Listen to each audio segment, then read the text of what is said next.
inside and outside the lines of the field and the walls of the stadium. We are people and planet champions.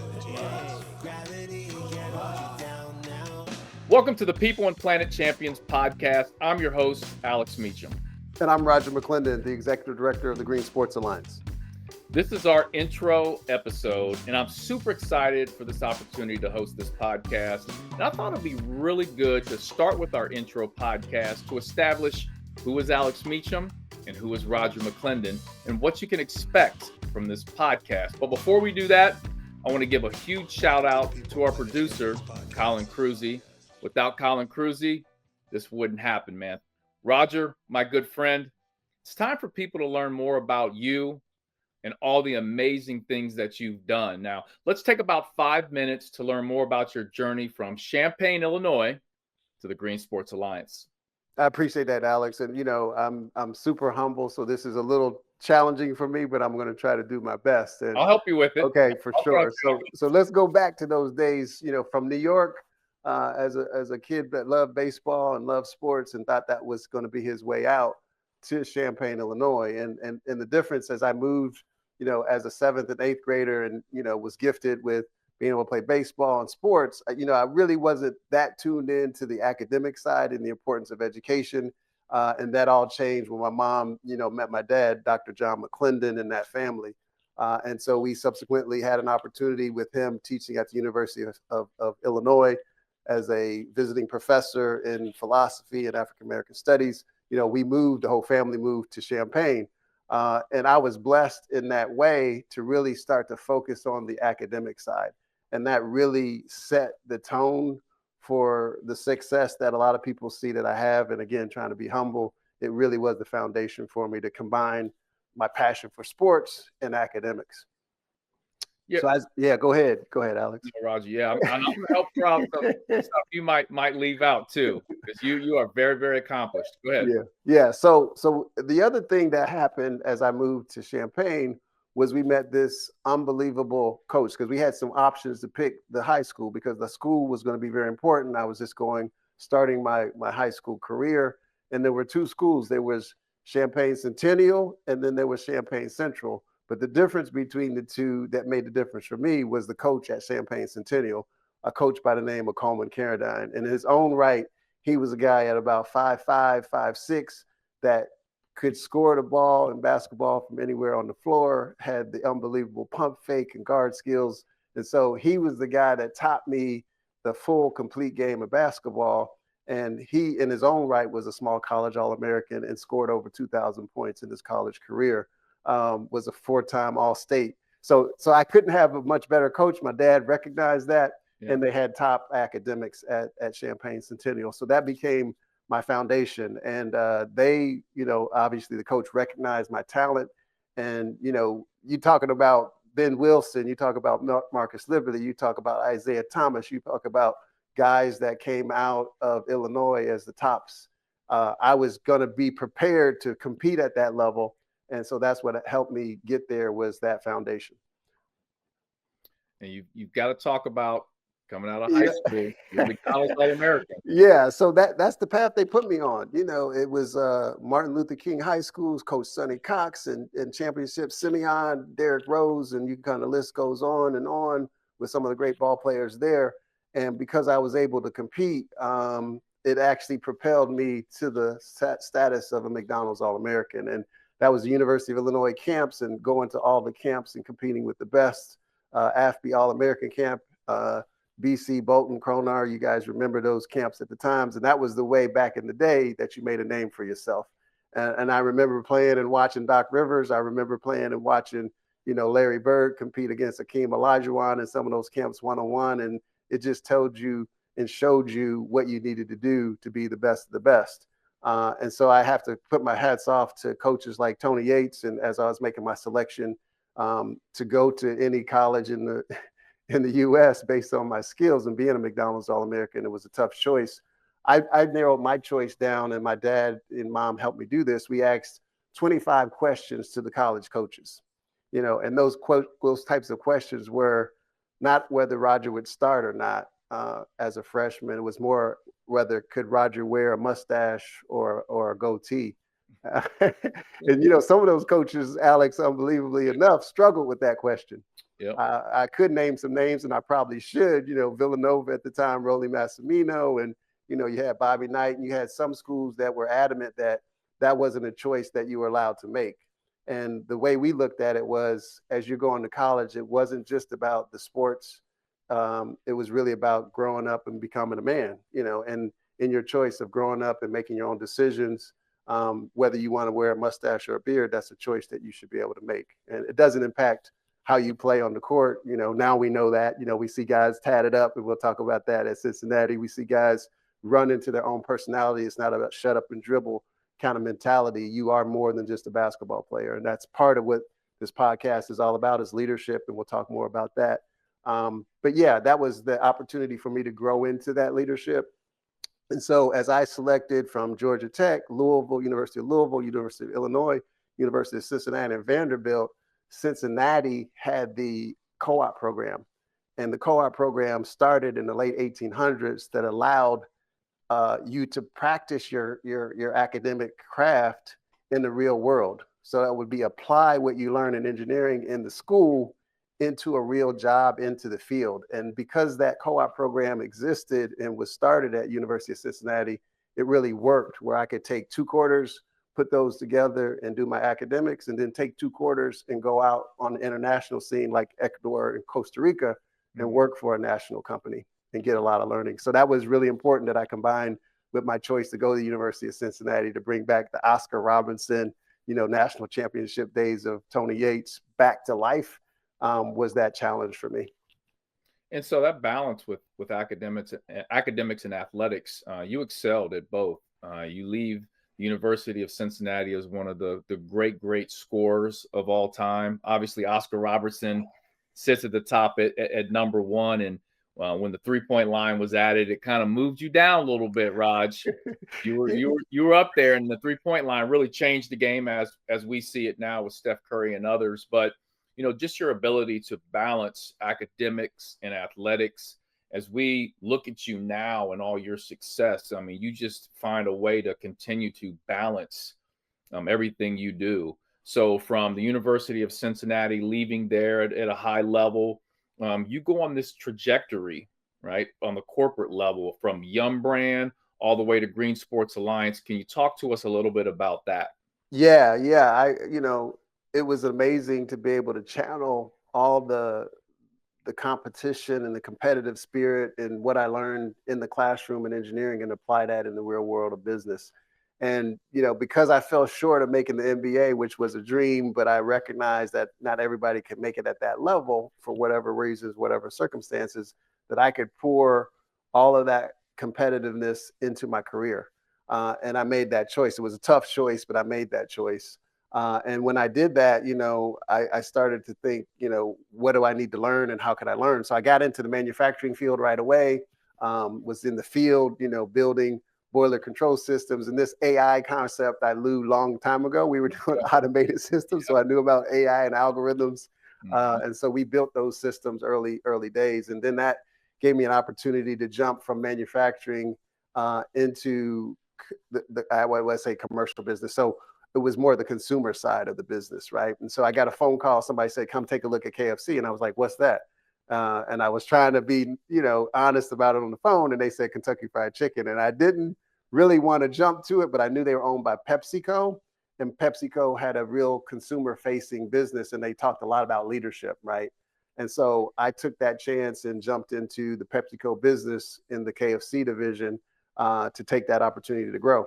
And it was the best decision I could ever made.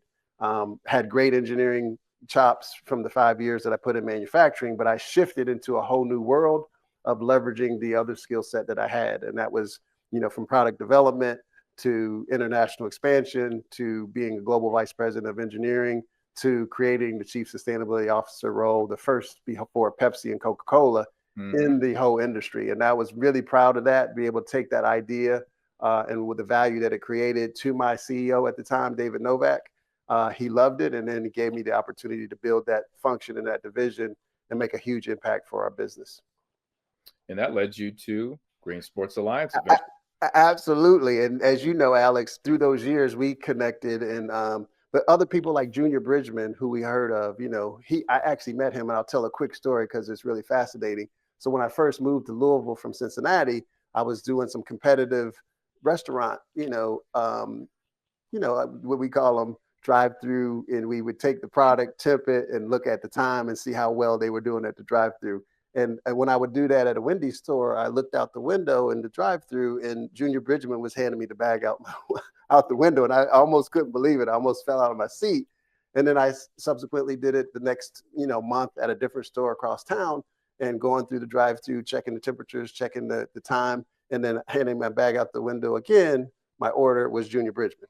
So I knew, and we had an intimate relationship and understanding, restaurant excellence and how to build brands and doing all the hard work to deliver customer service. So this industry taught me that as I translated that, as I had that career as a chief sustainability officer and moved into the Green Sports Alliance. I've kept that work ethic and that mentality. And the reason I've shifted and haven't really retired, so to speak, Alex, and stayed really in this space is because I believe in purpose and impact within business. And so that is what's driving me, is that I believe in the power of sports and music and entertainment to change culture that can also drive and influence business. Yeah. And by the way, we need to say rest in peace to Junior Bridgman, a great businessman, but probably even better human being for all his philanthropic work and just his trajectory to success, as we talk about your trajectory. So absolutely. Yeah.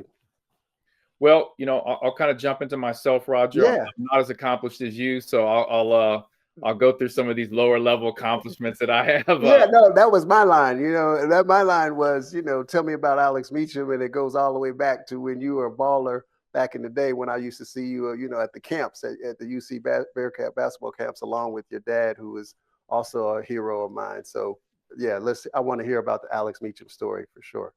Yeah, so born and raised in Cincinnati, Ohio. My mother and father were both educators and administrators, longtime administrators at the University of Cincinnati.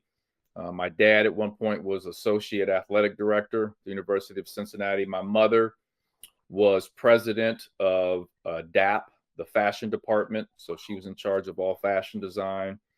My brother, who was a big influence in my life, still is. He is currently is the assistant athletic director at the University of Florida.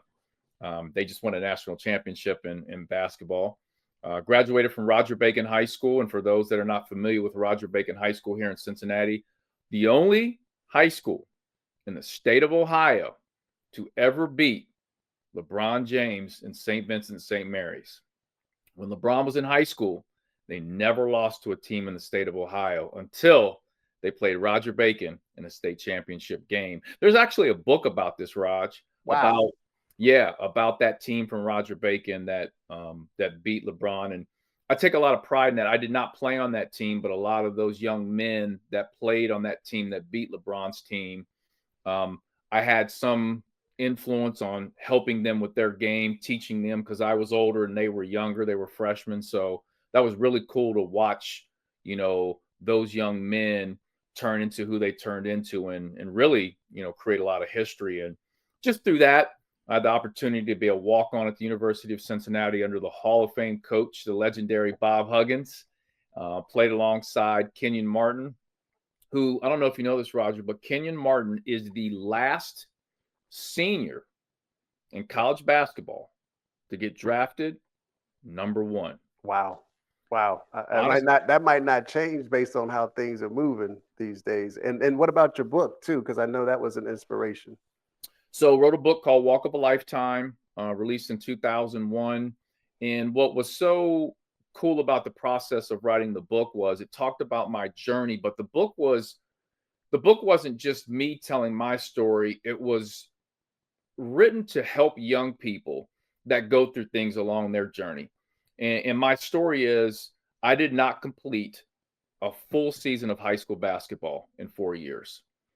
Again, I repeat that. I did not play a full season of high school basketball, but yet I still made it to college and played for the number 1 team in the country, Hall of Fame coach Bob Huggins, and one of the greatest players to ever wear a Bearcat uniform. And so through the book, it's to inspire young people that, listen, you've got these goals and you've got these dreams and you're kind of on this path. And sometimes you get off that path, but you can get back on there and you can reach your dreams and goals. And that was the purpose of the book. And the book helped lead me to Shining Star Sports, which currently today, Shining Star Sports, we have over 40 AAU basketball teams, 4th grade all the way up to 11th grade. This is our 24th year of operation. Amazing. 24 years. And I used to come to Louisville, and I used to watch you, perform. I think I saw Jordan's son competing against your team one year with Michael sitting on the sidelines, shaking his head at you, kind of like. That was the first time I met Michael Jordan. And I'm going to get into that just briefly, but 24 years of running Shining Star, the one thing that I take a lot of pride in is that our coaches really are dedicated to teaching the game of life through basketball.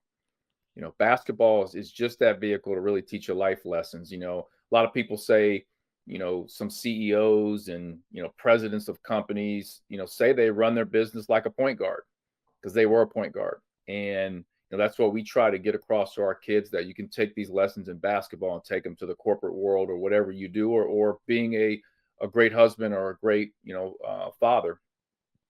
Back to Michael Jordan. I met Michael Jordan in Louisville at that AAU tournament back in the day. And fast forward, I had an opportunity to work with Michael Jordan, and the Jordan brand released a shoe called the Jordan Ben 5, one of the more exclusive Jordans to ever get released. There were 2,134 shoes ever released of these in the world. Take a lot of pride in that too. It became a very coveted shoe in the sneaker world. How many pairs do you got? Because I know I'm a size 11. I mean, we're close, right? We are. I wear 11. I wear between 11 and 12, and I have 2 pair. So we'll see about that, Raj. But growing up, I was a huge fan of Michael Jordan growing up, and I remember I used to sit in my room and draw pictures of Air Jordan sneakers that I wanted to make one day.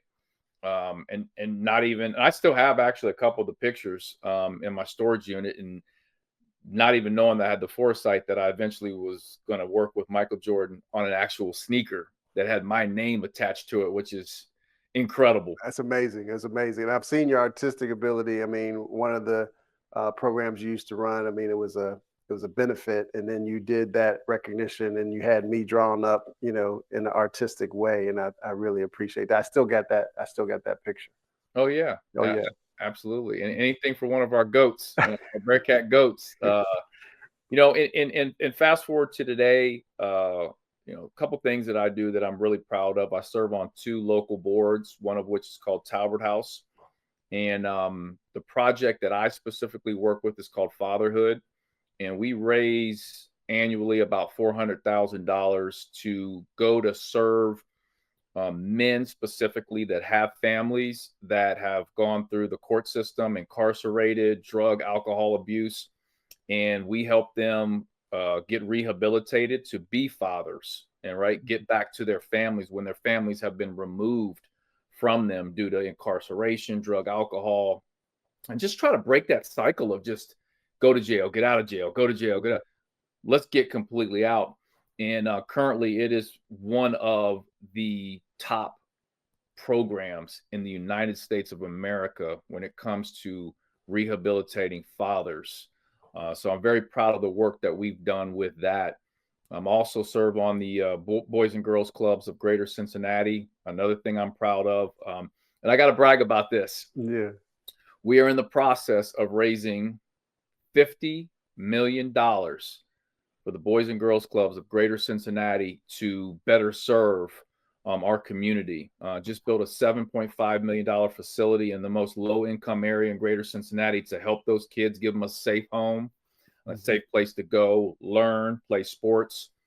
But the one thing about raising this $50 million, and we're currently at $45 million with this capital campaign, the amazing thing about it is when we're all said and done, we're actually going to probably raise more than, I can guarantee you, we're going to raise more than $50 million because I know a couple more gifts are coming in. but we will have raised the most amount of money in a capital campaign for a youth program in the United States of America. Wow, that's pretty exciting. Congratulations, and I can feel it. I've heard and watched you in action, and so that's commendable. So thank you for sharing. Yeah, absolutely. And just like you, entrepreneurial spirit. Do a lot of things with hosting. I think that's one thing that led me here to host this podcast, which I'm extremely excited about. But one thing I want to tell you, Raj, and this is going to be, I think, a good segue into this podcast and how it came about. Everything that I like to get involved with, much like you, it has to tie back into my why, right? We all have whys, and they kind of change. Yeah. But over time, I kind of developed that why to, I want to change the world through influencing and impacting others so that I leave the planet a better place. I think this podcast is another step to achieving that. And so I want to thank you, obviously, for the opportunity to host this podcast and work alongside you.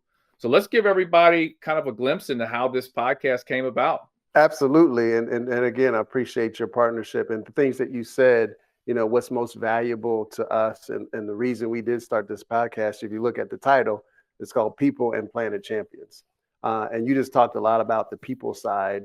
Now let's talk about the planet side. So it's a combination of the environmental and the social, the people side that bring us together.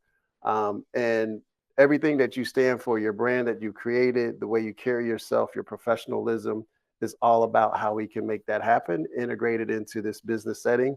And so, yeah, I'm really excited for us to be able to share in this business opportunity to bring to the world and other leaders that can actually have influence to bring others along this path.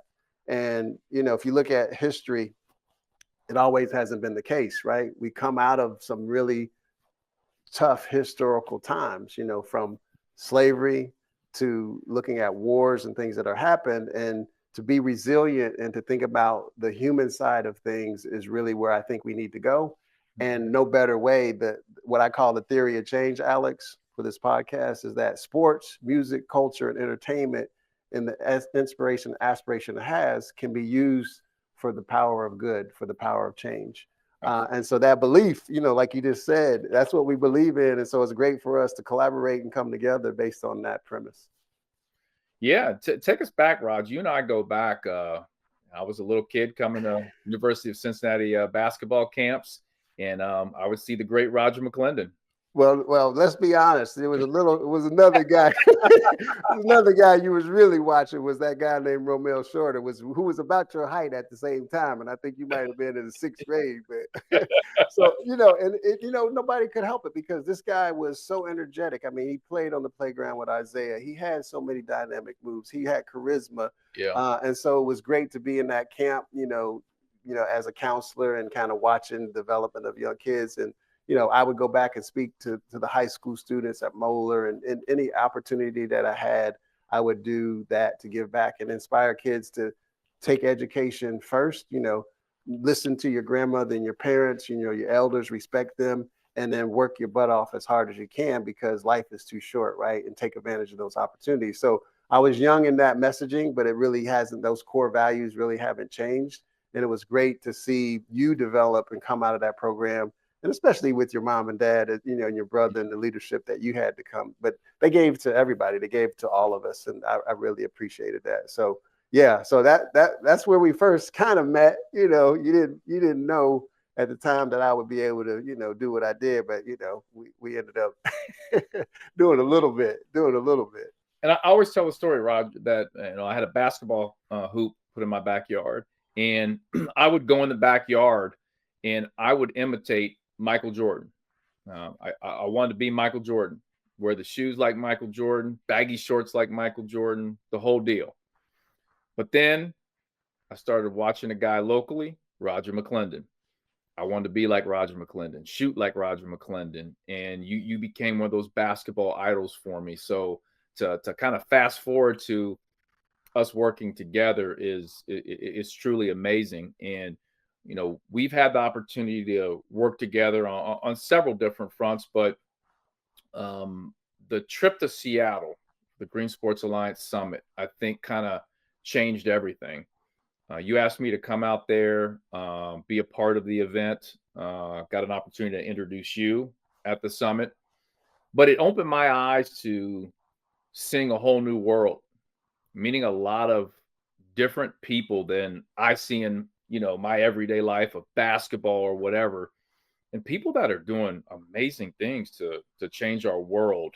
You really opened me up to that, and I think through that, our brains, how we work, like how can we continue to get this message out? But I think people help with getting that message, and how can we help people with their messages? And I think that was kind of the start of it between the summit in Seattle and LA, and the conversations that you and I had.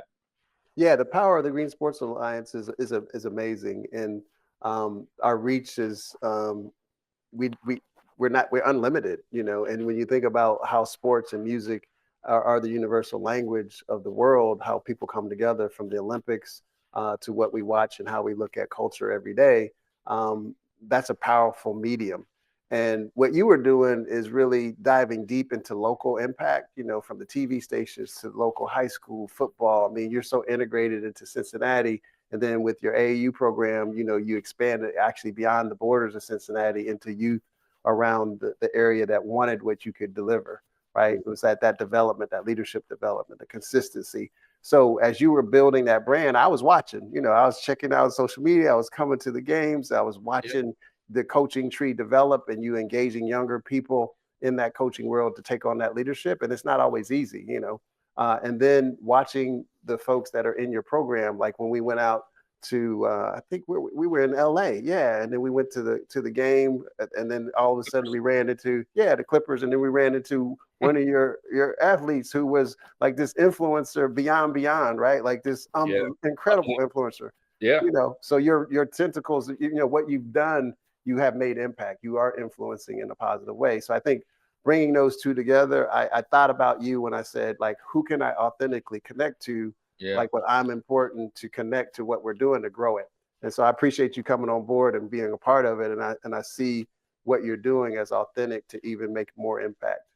Yeah. Well, thank you. And in the summit that goes on every year, this year it's going to be in Miami, Florida. It's just an amazing event. And if we can get more people to look into that and come out and join and be a part of it, I think I was impacted in Seattle in a major way. I even went back home and told my mom and dad, like, I've got to be a part of this. I want to be, at the next one. And you were gracious enough to allow me to come and host in LA. We had Chris Paul in the building. You were on stage with Chris and Maggie Bart. Like we've had so many, and I don't want to like shortchange anybody else, but the list goes on and on of all the people that have been there. But I think with all that in our synergy, it was like, we've got to get this message out. And this podcast was then born from that. So the People and Planet Champions podcast, we have to look now, what's the content going to be? Because we want to give the people that listen to this really good content. But I think a couple things need to happen. Some of this stuff is not easy for everyone to digest. So I think it's, one of our jobs to, especially with you, Rod, you have a lot of expertise in this area, but to deliver it in a way that people can understand, digest, and see how maybe they can take away what we talk about, our guests talk about, and add it to their life, and just help continue to, make the planet a better place and help people. So with that being said, Roger, if you can quickly talk about maybe what are some of the things that you would like to achieve with this podcast? Yeah, Alex, I would build on three things that you just mentioned. First is inspiration, and we can all think back in our lives, like who really inspired us, who got us fired up, who supercharged us in our hearts to really want to go out and create action, right? Right. The second part is knowledge. You need to know where the challenges are, where the solutions are, how to collaborate, how to integrate. So you need to know knowledge, and we help supply that with case studies and playbooks. And then the third thing you need is creating connections for positive change. Like nobody does anything on their own, and that's the power of teams, right? And so that's why we look at who do we need on our team. And so as we think about those three things through this podcast, creating those connections, right, for positive change, creating knowledge through others, and inspiration through the folks that we bring on, I think those will become catalysts for the green sports movement, or this, power of planet, champions to be able to go out and actually execute against that. We're going to have some great guests on this podcast. This is just season 1, and we're just getting started. This thing's going to grow. We're going to do 5 episodes for this first season, have 5 different guests, and it's just going to get bigger and better, each time we do it, and giving people the platform to talk about what they do to change the world. And with that being said too, Roger, we're open if anybody wants to be a part of this from a sponsorship level too. We'd love to engage with people as we continue to grow this platform. And I think there's no doubt, Roger, we know we're going to grow this. Absolutely. We're just at the beginning in this case, but there's a lot of work to do. So we're looking for the solutions providers, folks that have a vested interest in the sustainability and social impact change space. We're looking for those folks that have similar values and want to team up and join up with us. Yeah, and Roger, quickly, could you tell our listeners right now about the summit that's going to go down in Miami? Just briefly tell them if they want to, come and be a part of that before we sign off on this podcast. Absolutely. So June 10th to the 12th, we'll have our 15th summit in Miami at the Intercontinental Hotel, and then we'll be partnering with the Kaseya Center, that's the home of the Miami Heat, on what we call our networking event. So it's a 2.5-day event. We call Day 0, where you go out and you do a volunteer event working with Ocean Conservancy on a beach cleanup, and then we'll have that networking event where you wear your favorite team jersey. We definitely want you to be out there at the Kaseya Center, and you'll get a chance to network with the likes of Chris Paul, A.Y. Young, and others, including Alex Meacham. So you want to meet the stars, get your autographs. While they're wearing Roger McClendon jerseys. Bring your jersey, bring your number 3, your jersey. If I got that right, I got to look at that number again. But yeah, so then we'll go into the programming, and this is where last year that you saw when we were at crypto.com, and we were able to be on that Peacock Theater stage, which is iconic, right? Think about who all has been, from the Beatles to Michael Jackson, everybody's been on that stage. Sure. For them to invite us in as a founding partner to kind of bring us back was incredible. So as people may not have heard of the conference or the Green Sports Alliance or what we do, but as you get in, like you saw, Alex, it really is impactful, from the NFL, the NBA, MLS, NHL, AEG, OVG. I'm just calling all these acronyms because it is really the sports ecosystem. Fox, ESPN, those are the folks that are amongst us. And then we're trying to figure out, how do we drive these solutions to be better around the environment, around social impact. So it's a great 2.5-day conference, great networking. We'll have what we call Innovation Hub, which over 40 different booths of innovation to talk about those solutions. And it'll be an amazing stage. One highlight that I'll be facilitating will be LA 28, where the Olympics are coming to LA, and there's a sustainability strategy, and one that just kicked off with the college football playoffs with Ryan Allen Hall, who runs the Playoff Green program, and what he was able to accomplish going to a 93% zero waste event in Atlanta. So yeah, a lot to happen there. Looking forward to everybody coming out. Register on our website at www.greensportsalliance.org, and all the information is there. It's a great event. I hope, we get a lot of people that listen to this sign up and come on out. And Roger, this is going to be an exciting season 1. It's an exciting time to be in the podcast space. And I'm beyond pumped for, I think, what we're going to do with this podcast. Our first episode now will feature the amazing, as you say, the amazing A.Y. Young, the founder of the Battery Tour, the longest running clean energy powered concert series in the USA and worldwide. He is an entertainer who is using music to make an impact. And we want to thank everybody for listening to the intro episode of People and Planet Champions podcast. Sports